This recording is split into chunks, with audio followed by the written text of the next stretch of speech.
Pre-Calc students, I'm going to give you some examples of more exponential equations. So the first one that we're going to look at, and these will help you do the next assignment, is if I had 3 times 2 to the 4x power equals 10. So I'm solving for x, and so I've got to get that x by itself. So the first thing I'm going to do is I'm going to divide both sides by 3. So now I've got 2 to the 4x power equals 10/3. So the best way to get the x out of that exponent is with a log. And there's more than one way to do it, but the most straightforward way to do this one is to see if my exponential is 2 to the 4x equals 10/3, then log base 2 of 10/3 equals 4x. So we're almost there. So to get the x by itself, I would just divide both sides by 4. So this is a rather cumbersome answer, but it is correct. It's the exact form of the answer. And so the nice way to check this would be, we can use our calculator. So if I go ahead, I think the easiest way, if you've got a calculator that does other bases, kind of an easy way to get there is if you go down to the math menu, and then here we've got log base. So if I say log base 2 of 10 divided by 3, and then I divide that by 4, this will give me the decimal approximation, which is that x equals approximately 0.434.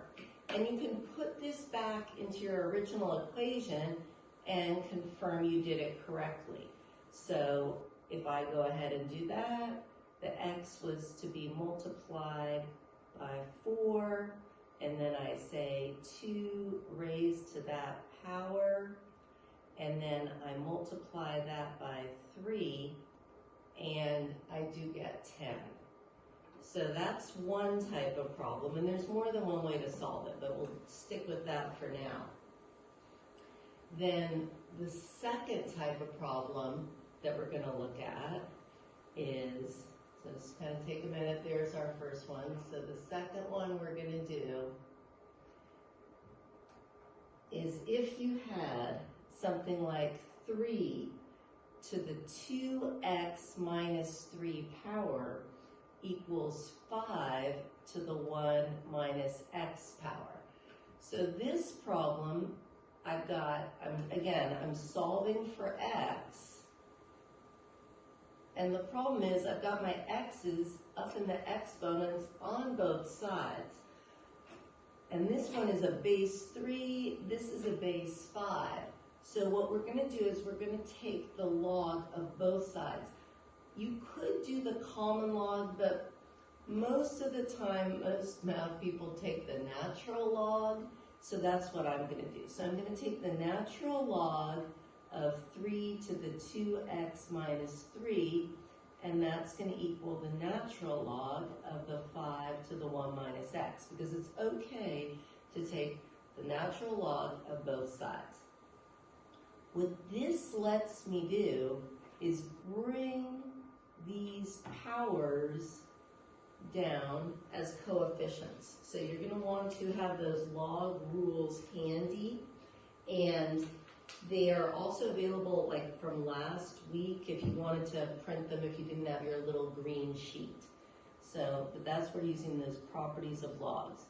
So if I bring that down, I've got 2x minus 3 times the natural log of 3. And on this side, I've got 1 minus x times the natural log of 5. So now what I'm going to do is I'm going to distribute. So I've got 2x, and you can put the little dots in just to remind yourself that these are all being multiplied together. But this is the side, natural log of 3. Okay, so 2 times x times the natural log of 3 minus 3 times the natural log of 3 is going to equal the natural log of 5 minus x times the natural log of 5. So yeah, this should remind you a little bit of when we were doing the inverse problems, and now I'm trying to get this x by itself, right? I've got 1x here, and I've got 1x here.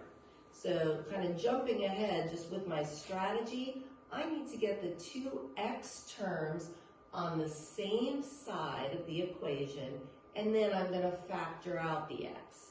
So what that looks like, I'm going to add this term to both sides, so I'll get the x's on the same side. And I'm going to add the 3 times the natural log of 3 to both sides. So now, I've got 2 times x times the natural log of 3 plus x times the natural log of 5 on this side. And on the other side, I've got the natural log of 5 plus 3 times the natural log of 3. So I've got my x terms here, okay, they're on the same side, so I am going to factor out the x, okay? I'm on my way to getting the x by itself. So if I factor out the x, I'll have 2 times the natural log of 3 plus the natural log of 5. And on the other side, I've got the natural log of 5 plus 3 times the natural log of 3. So then, I'm going to divide both sides.